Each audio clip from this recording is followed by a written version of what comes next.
My husband gave me divorce papers as a Valentine's gift. Valentine's Day had always been special for me. Even after 10 years of marriage, I believed in love, in little surprises, in the magic of romance. So, when I woke up that morning, I was excited. Maybe Ethan had planned something. Breakfast in bed, a bouquet of roses, or even just a heartfelt note. But when I walked into the kitchen, there was nothing. No flowers, no gifts, not even a good morning. Ethan sat at the table, sipping his coffee, his expression unreadable.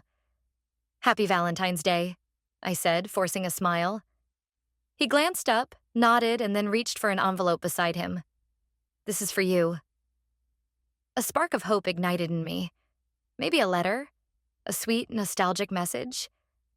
My fingers trembled as I opened it, and then the world stopped. I blinked, trying to process the words. Divorce papers. On Valentine's Day. This is a joke, right? My voice barely came out as a whisper. Ethan exhaled, his expression blank. "No, Emily, it's not." I stared at him, my mind spinning. The man I had loved for over a decade, the one I had built a life with, was calmly handing me divorce papers as if he were passing the salt. "Why?" The word came out broken. Ethan leaned back in his chair. "We both know this marriage isn't working. I didn't want to drag it out anymore." Not working? Sure, we had arguments, moments of silence, times when love felt like a distant memory rather than a present warmth. But wasn't that normal? Wasn't that part of marriage? I clenched the papers, my nails digging into the thick, unforgiving paper. "You couldn't even wait until tomorrow? You had to do it today?" Ethan shrugged, sipping his coffee. It felt symbolic, a fresh start. A fresh start? The irony of it hit me like a punch to the gut. Valentine's Day, the day of love, the day meant for new beginnings. He had turned it into an ending. Tears burned behind my eyes, but I refused to let them fall. I wouldn't give him that satisfaction. Instead, I swallowed the lump in my throat and forced a smile. "Well," I said, placing the papers neatly on the table. "Happy Valentine's Day to you too." But inside, I was already breaking. I sat there, staring at Ethan as he continued drinking his coffee like this was just another ordinary morning. My heart pounded in my chest, my mind a whirlwind of emotions. Anger, sadness, confusion. He had given up. Just like that. I forced myself to breathe, to push back the tears threatening to spill. "So that's it?" I asked, my voice steadier than I felt. "After 10 years, after everything, you just hand me papers and expect me to sign?" Ethan sighed and set his mug down. "Emily, we've been unhappy for a long time." Unhappy? Maybe we weren't as passionate as we used to be, but wasn't that normal? Life had its ups and downs. We still had good moments, didn't we? I shook my head. "And you didn't think we could fix it? You didn't think I deserved a conversation before this?" His jaw tightened. "I tried, Em. I really did. But you didn't see it." I frowned. "See what?" He exhaled, rubbing his temples. "Us. We became roommates instead of husband and wife. Every conversation felt like a transaction. Who's picking up groceries? Who's paying the bills? Who's taking care of the house? When was the last time we really talked? When was the last time we even touched each other without it feeling forced?" His words hit me harder than I expected. I opened my mouth to argue, but the truth settled in my chest like a heavy weight. He wasn't entirely wrong. Still, was this how love ended? With a signature on a piece of paper? I stood up abruptly, my chair scraping against the floor. "You know what? If this is what you want, fine. I won't beg you to stay." I refused to be the woman who clung to someone who didn't want her. Ethan's face softened, but I didn't want his pity. "I'll pack my things," I said, turning away. But as I walked to our bedroom, something in me snapped. This wasn't just about a failed marriage. This was about how easily he had thrown me away. On Valentine's Day, no less. I wasn't going to crumble. I wasn't going to let him walk away thinking I was weak. I wiped my tears and straightened my shoulders. If he wanted a divorce, fine. But I would make sure he regretted it. I locked myself in the bedroom, my hands shaking as I grabbed a suitcase from the closet. My heart was still racing, my mind buzzing with anger, confusion, and worst of all, pain. This was happening. My husband, the man I had loved for a decade, had decided our marriage was over, and I was supposed to just accept it? I wasn't going to fall apart over this. If Ethan wanted to throw away 10 years of love like it was nothing, then fine. But I wasn't going to be the weak, heartbroken wife who begged him to reconsider. I wiped my face, squared my shoulders, and started packing. Clothes, shoes, makeup, jewelry, my essentials. Then I paused. My wedding dress still hung at the back of the closet, wrapped in plastic. The sight of it made my chest tighten, memories flooding back. Our first dance. The way he had looked at me that day like I was his whole world. What a joke. With a bitter smile, I pulled the dress out, carried it to the bathroom, and grabbed a pair of scissors.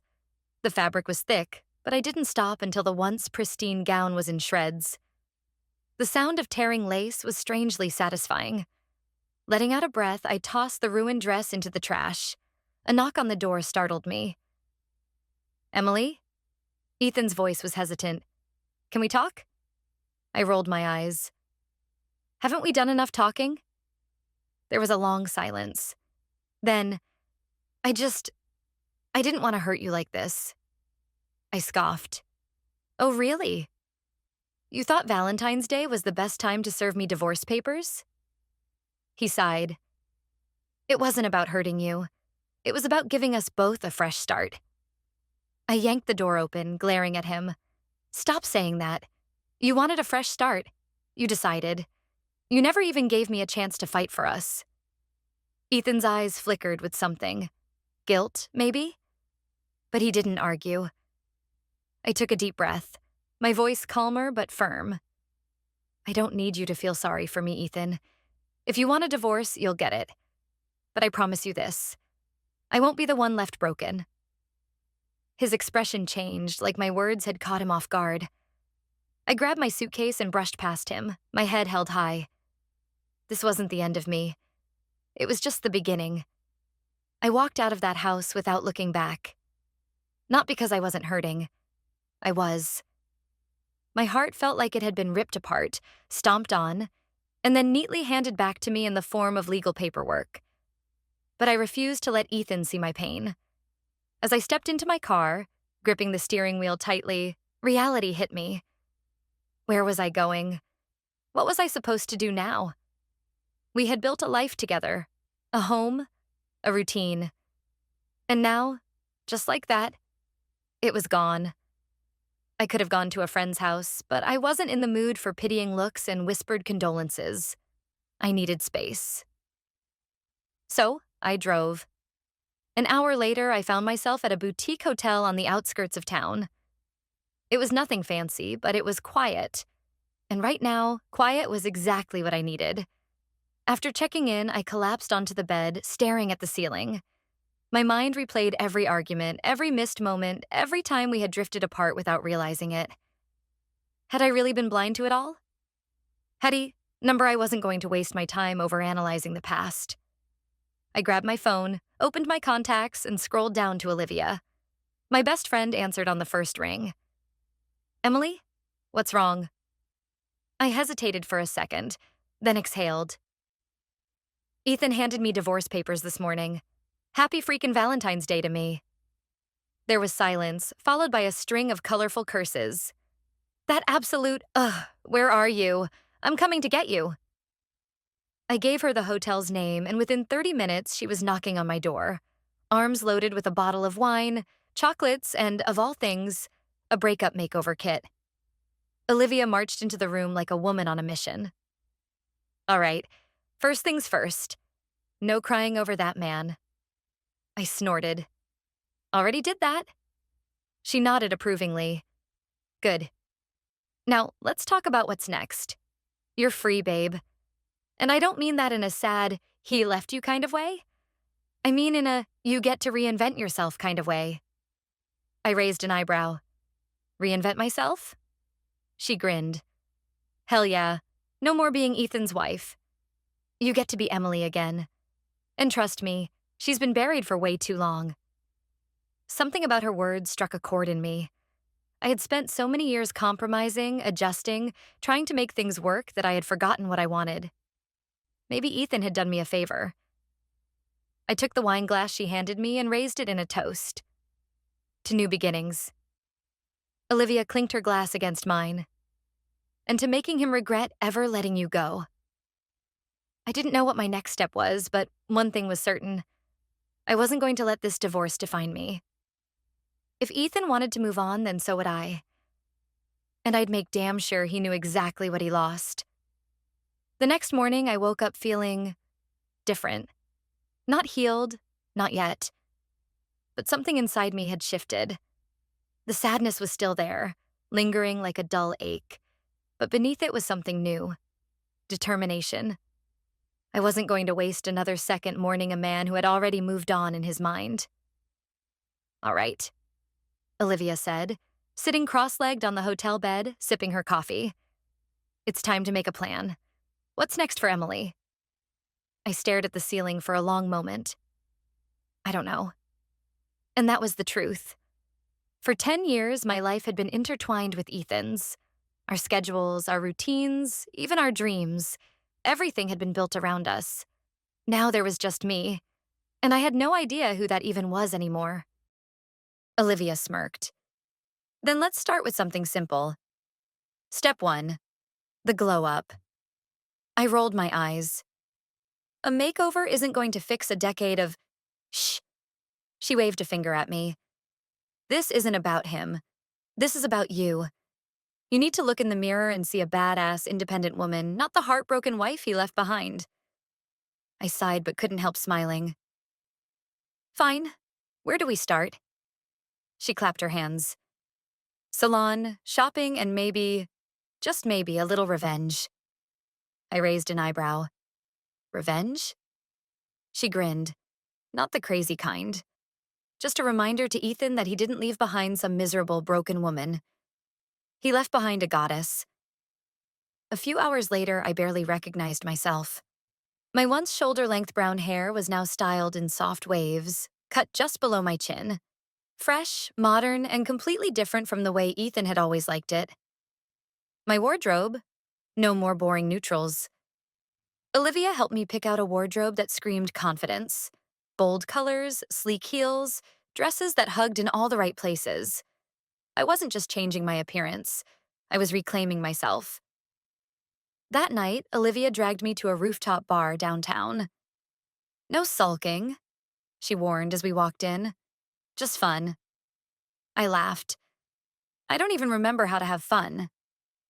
Then let's remind you. I ordered a drink and let the music and laughter around me sink in. It felt good. For the first time in weeks, I wasn't thinking about Ethan. At least, not until I turned around and saw him. Ethan. Standing across the bar, his eyes locked on me, frozen in place. And he wasn't alone. A blonde woman. Petite, perfect, everything I wasn't stood beside him, her hand on his arm. But he wasn't looking at her. He was looking at me. And the expression on his face? Regret. Time stopped. Ethan's eyes were locked on mine, and for a brief moment, everything else faded. The music, the chatter, even Olivia's voice beside me. It was just him and me, standing on opposite sides of a new reality. Then I noticed her. The blonde woman at his side.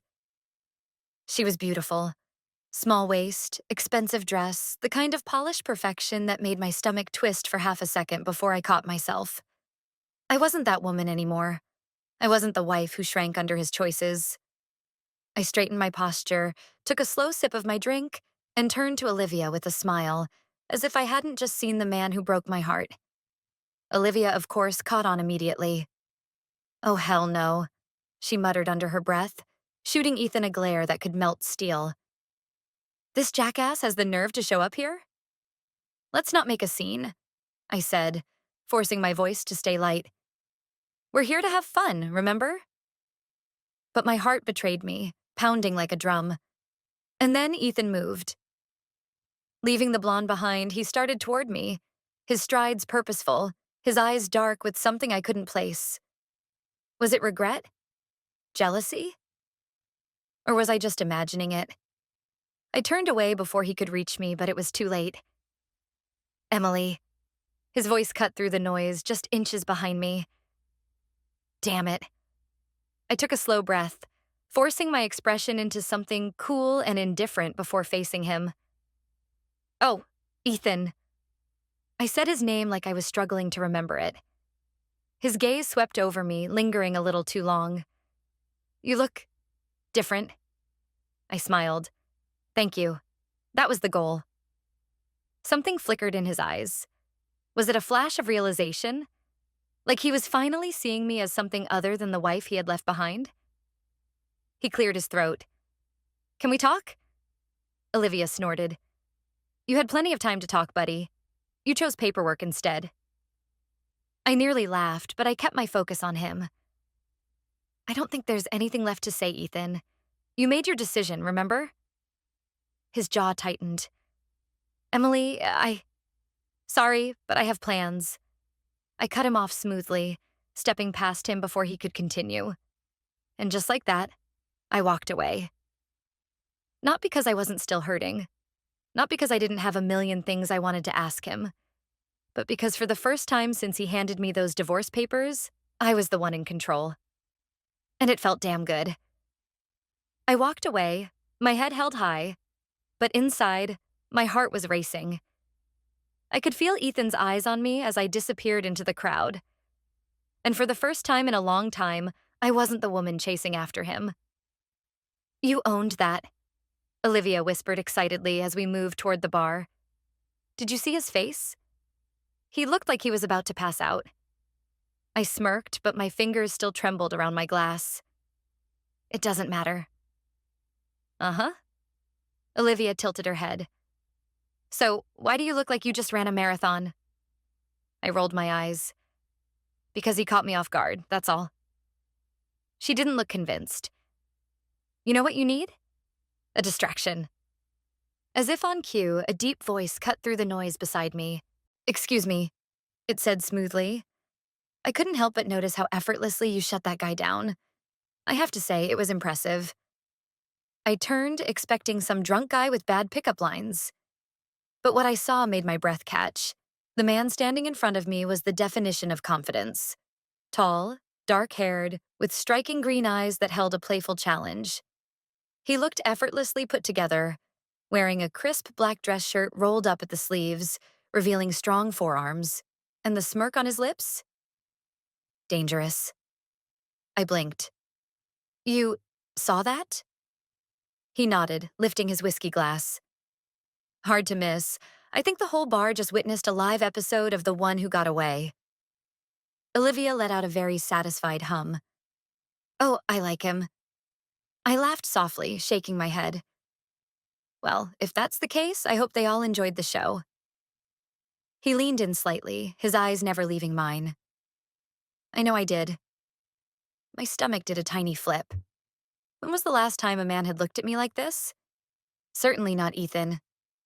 I tilted my head. And who exactly are you? His smirk widened. Liam, and you. For a brief moment, I hesitated. Who was I now? I wasn't just Ethan's wife anymore. I wasn't the woman waiting for love to be handed to her like some obligation. I was Emily. And maybe, just maybe, it was time to let the world see that. I met Liam's gaze with a small, confident smile. Emily, I said, nice to meet you. Liam smiled, his gaze holding mine like a silent challenge. Emily, he repeated, as if he was tasting my name for the first time. For the first time in weeks, I felt something shift. Like I wasn't just a woman trying to survive heartbreak, but someone standing at the edge of something new. Then, Emily, wait. Ethan's voice cut through the bar, sharp and desperate. I turned, my pulse quickening. He was pushing through the crowd, his eyes frantic. I could see it now. The regret, the panic, the realization that maybe, just maybe, he had miscalculated. And wasn't that just poetic? Liam stepped slightly closer, not possessively, but protectively, as if he could already sense the storm brewing between me and my ex-husband. "Ethan," I said, my voice calm, "why are you still here?" He ran a hand through his hair, looking almost wrecked. "Because I made a mistake." I felt Olivia stiffen beside me. Oh, hell no. I could practically hear her thinking. I crossed my arms. "Oh? You weren't saying that when you handed me divorce papers on Valentine's Day?" Ethan exhaled sharply. "I thought I was doing the right thing. I thought maybe we were just—" He stopped, his jaw tightening. I was wrong. I laughed, but there was no humor in it. "And I'm supposed to what? Forget everything? Just run back to you?" His hands balled into fists at his sides. "Emily, I didn't realize what I was losing until I saw you tonight." His voice lowered, his expression raw. "I see you now, and I want another chance." Silence stretched between us. The air was thick, suffocating. Then I tilted my head. "You see me now?" I repeated slowly. "That's interesting, because I've been here all along. The problem wasn't that I disappeared, Ethan. It was that you never bothered to look." He flinched, his throat bobbing. I took a deep breath, my voice steady. "You had your chance, and you threw it away. I'm not some safety net you can fall back on when you realize the grass isn't greener." "Emily, no." I shook my head, cutting him off. "You don't get to do this. You don't get to make me your regret." His face twisted with emotion, but I didn't waver. I turned back to Liam, who had been watching quietly, his expression unreadable. He raised an eyebrow. "That was one hell of a speech." I let out a small breath, feeling something weightless settle in my chest. It was long overdue. Liam studied me for a moment, then held out his hand. "So, how about this? No pressure, no promises, just a drink. A fresh start." I hesitated, but only for a second. Then, with a slow smile, I reached out and took his hand. Behind me, Ethan let out a shaky breath, but I didn't look back. Because for the first time in a long time, I was finally moving forward.